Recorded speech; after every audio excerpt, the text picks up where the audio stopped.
ambazo nitaka nizungumze ni ishu ya rufaa yetu ya mchezaji Mohamed Damaro. Kama mnavyofahamu, tulipeleka mashtaka kwenye kamati ya wachezaji na usuluhishi, nafikiri Kiswahili chake imepatia, kuhusu huyu mchezaji. Sisi tulikaa swala hili tukatafakari kwa kina, tukasema ni swala ambalo halijakaa sawa, ni swala ambalo katika ushindani hakuna uwiano ulio sahihi. Ni kama klabu zinatengeneza njia ya kuongeza wachezaji wa kigeni bila sababu yoyote ya msingi.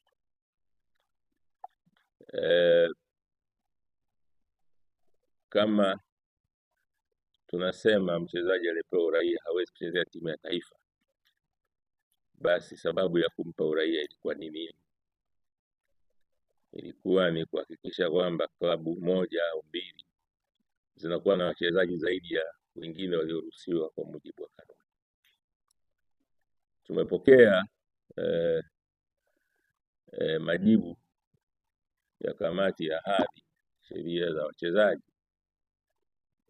kwa mujibu wa ibara ya 27(4) inatuomba tufanye kitu kinaitwa marejeo au review ili tukamilishe hatua za hapa ndani, na tumeshaandaa review marejeo ya mchezaji huyu. Tutawasilisha hivi punde hapo TFF, na katika hukumu ile waliotupatia imechagua tu maeneo yanayowafurahisha ndio wanajibu. Maeneo mengine ambayo tuliyahoji hawakuyajibu kabisa. Mohamed Damaro, tukizungumza sasa hivi, ana FIFA identification number 2. Mchezaji yoyote akishaingia kwenye mfumo wa kucheza mara ya kwanza anapewa ID number. Hiyo ID number unatakiwa uhame nayo kokote tunakoweka, ndio namba yako ya utambulisho. Lakini ukiangalia kwenye mfumo, Mohamed Damaro ana ID number 2. Hiyo tuliuliza kwenye kamati, hawakuweza kulijibu. Lingine ambayo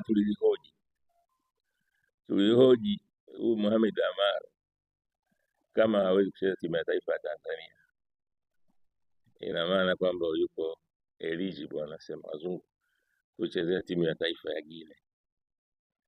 Na kwa kweli moja ya vitu ambavyo tulitaka Damaro aje pale TFF, ikiwezekana klabu yako, tulitaka tujue mbinu alizotumia kupata uraia wa Tanzania kama zilikuwa ziko namna gani.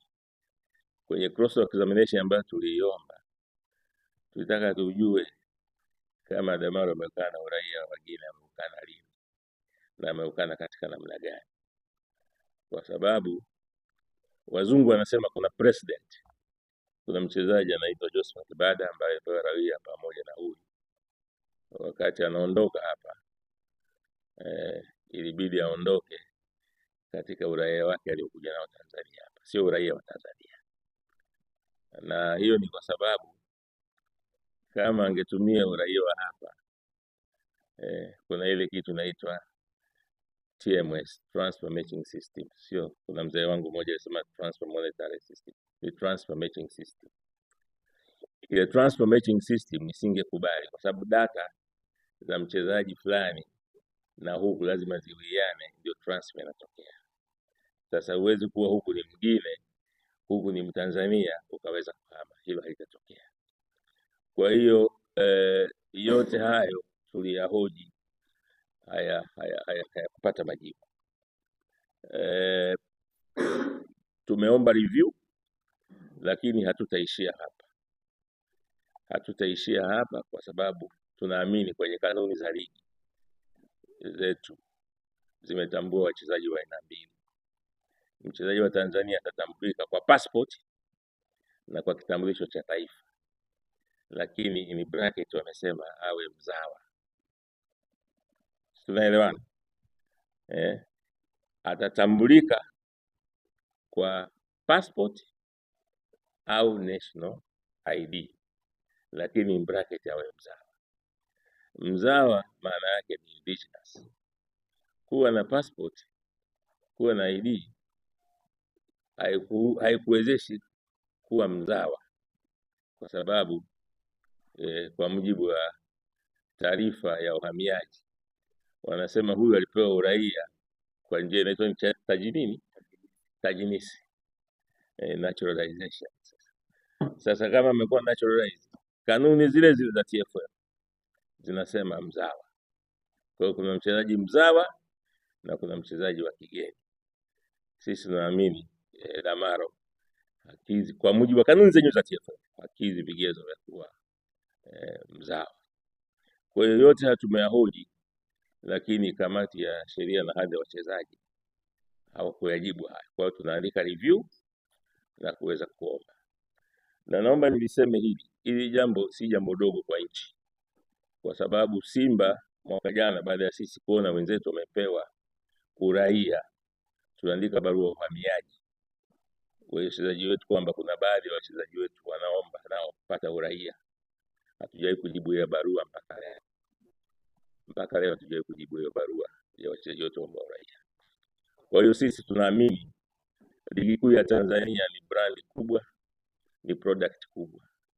Ikiwa haipo kwenye mizania sawa, inaleta vitu ambavyo vinaumiza na vitu ambavyo si vizuri.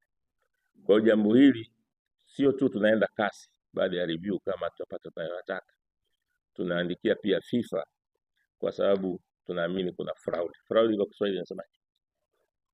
Fraud tunasemaje kwa Kiswahili? Ni udanganyifu.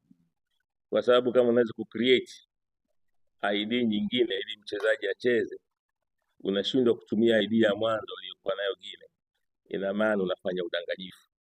Hebu FIFA nao waje waangalie huu udanganyifu huu, nani amehusika kuufanya na kwa faida ipi. Kwa hiyo hili jambo si dogo, ni jambo kubwa. Sisi tunaliona Simba kama mtu anaweza akapewa tu uraia ili achezee klabu, asichezee timu ya taifa, ni jambo kubwa, kwa sababu Lamaro bila alipo, hata iwe vipi, hata kwa miaka 100 ijayo hawezi kuchezea timu ya taifa kwa sababu zifuatazo. Jambo la kwanza kabisa, ucheze timu ya taifa ya nchi husika, lazima uwe na mizizi katika nchi ile. Aidha babu yako mmoja au bibi au wote waliwahi kuwa katika ile nchi, au ni wazaliwa ile nchi, au wazazi wako au mmoja wa wazazi wako amewahi kuwa ni raia wa ile nchi, amezaliwa ile nchi, ameishi katika ile nchi, au wewe mwenyewe umezaliwa katika ile nchi, wakati wengine wazazi wako wanafanya kazi, ulizaliwa pale ukasoma pale, kwa hiyo una mizizi na ile nchi. Katika yote hatujaenda kwenye mengine mengi, hilo moja tu tayari Lamaro hati ya miaka 100 1000 hawezi kuchezea timu ya taifa, kwa sababu kama ingekuwa hivyo, ingekuwa nchi zinaenda Brazil zinachukua wachezaji, inaenda Argentina zinawaleta, zinapa uraia. Kwa hiyo kwa mujibu wa FIFA haikuwa hivyo. Lakini jambo lingine ambalo tulifikiri TFF walitakiwa walifanye ni kwamba kama kanuni za TFF hazizungumzii switch of nationality, ambayo TFF walijua kabisa kimpira huyu ameswitch kutoka Guinea anataka kuswitch Tanzania, kama kanuni zetu hazipo, hazizungumzi, ziko kimya, wazungu wanasema ungeenda kanuni za juu ambazo za FIFA zinazungumziaje mtu akitaka kubadilisha uraia ili acheze katika nchi yako. Kwa hiyo wengi wanasema kwamba jambo la kubadilisha uraia ni rahisi tu, wanafanya reference ya Spain, wachezaji wa kina Rodrigo anacheza kwa sababu Spain inaruhusu uraia wa nchi hizi mbili, ndio maana yeye anacheza timu ya taifa ya Brazil, lakini kwa sababu Spain inaruhusu dual nationality, basi anaweza kuchukua uraia wa Spain na akaweza kucheza mpira. Kwa hiyo sisi tunajua jambo hili si jambo dogo, kwa sababu tunaona kuna unfair. Timu moja ina wachezaji 13 kupitia mlango wa nyuma, mlango ambao sio halisi, timu zingine zina wachezaji 12. Mizani haibalance. Kwa hiyo niwaambie wana Simba, hili tuko imara, tutaenda nalo mpaka la mwisho. Lakini kikubwa zaidi, aliyeidanganya mamlaka kwamba huyu tunampa uraia kwa sababu atasaidia timu ya taifa, amefanya udanganyifu mkubwa sana, na amefanya udanganyifu ambao haupo popote, na amefanya udanganyifu ambao pengine mamlaka zinashangaa. Huyu mchezaji hawezi kucheza timu ya taifa, umempa uraia ili iwe nini? Tena mchezaji mwenyewe ambaye hakuwa amefikisha hata mwaka Tanzania akapewa uraia. Sasa hilo jambo sisi tunaona ni jambo kubwa, na hili tutaona mpaka mwisho wake, tuone linakuwaje. Kwa hiyo nimeliongea kwa kirefu kwa sababu watu wanafikiria utani tu na ushabiki, lakini ni jambo serious, na sisi we are serious about this. Jambo lingine ambalo nataka nizungumze leo hii ni tumetokea baada ya mechi ya Azam, ilianza Pamba kule Mwanza. Washabiki wetu wametaharuki, wamekuwa na hasira. Hata pale uwanjani juzi pia haikuwa nzuri sana. Nafahamu mashabiki wetu wanakerwa na hili jambo, nafahamu kuna vitu vinajitokeza, nafahamu wameona yanayotokea, lakini naomba tena niwasihi sana mashabiki na wapenzi wa Simba, naomba watulie, wawe na amani, wasilete tafrani, kwa sababu mwisho wa siku ikileta tafrani inakuwa sio afya kwa klabu. Sisi Simba ni klabu ambayo tunaweka mpira wa miguu mbele sana, ni klabu ya watu wema, watu wastaarabu. Najua mpira una hisia kali, lakini naomba niseme kwamba tuache tafrani, tupunguze jazba. Sisi bodi nzima, viongozi, hili jambo tunalishughulikia na tumeandikia mamlaka, tutakutana nao, mamlaka zinasimamia mpira, kuweza kujua hizi changamoto ni kwa nini zinajitokeza mara kwa mara. Niwapongeze mashabiki. Unajua mechi za Simba zimekuwa na figisu sana, hasa hizi mechi kubwa. Mechi ya kwanza ghafla tu ambayo tunaenda kucheza Zanzibar, sababu kulikuwa na mashindano ya Qur'ani, lakini huko nyuma yashafanyika mashindano ya Qur'ani yanaisha saa 7, saa 8 mechi inachezwa usiku. Tena kwa wakati wa Ramadhani mechi inachezwa saa 2, mashindano yanaisha saa 7, lakini watu wakaamua kuhamisha tu, tukaenda kucheza mechi hii. Pia nasema imehamishwa kwa sababu kuna mashindano ya Qur'ani. Tuliwasiliana na BAKWATA, wakasema sisi mashindano yetu yanaisha saa 7, kwa hiyo mpira unaweza kuchezwa. Tukaambia wenzetu, jamani, mashindano ya BAKWATA yanaisha saa 7, ya Qur'ani yanaisha saa 7, kwa nini tusicheze mechi hii saa 1 usiku? Lakini wakang'ang'ania lazima ichezwe kule. Wakaenda kuweka kiingilio kikubwa ambacho tunaomba baadaye bodi ya ligi tunaomba regulate kitu, lakini kuna baadhi hata mashabiki wetu wakiwa na tiketi wameshindwa kuingia, wanasema uwanja umejaa. Wenyeji wamekata tiketi, baada ya mashabiki wamezuia kuingia, uwanja umejaa. Kwanza niwapongeze wana Simba pamoja kwa kiingilio kikubwa cha chini, ambacho pengine kiingilio kikubwa katika historia ninachokumbuka ni cha Taifa Stars na Brazil, ndio kiingilio cha chini kilikuwa 30,000. Kando na hapo kutokea kiingilio cha chini cha mechi kakawa 15,000. Lakini pamoja na hayo wamekuja kwa wingi kuweza kushangilia timu yao, lakini ndio hivyo, wengine wakosa nafasi.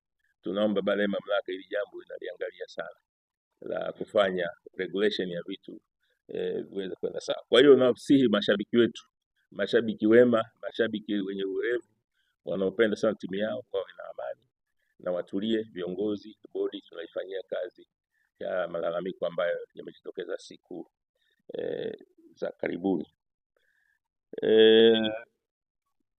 Kwa kifupi, hayo ndio yalikuwa ya kwangu makubwa.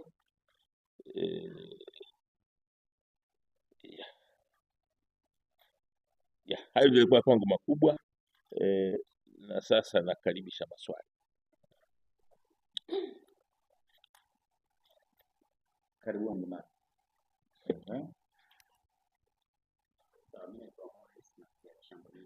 Nolise.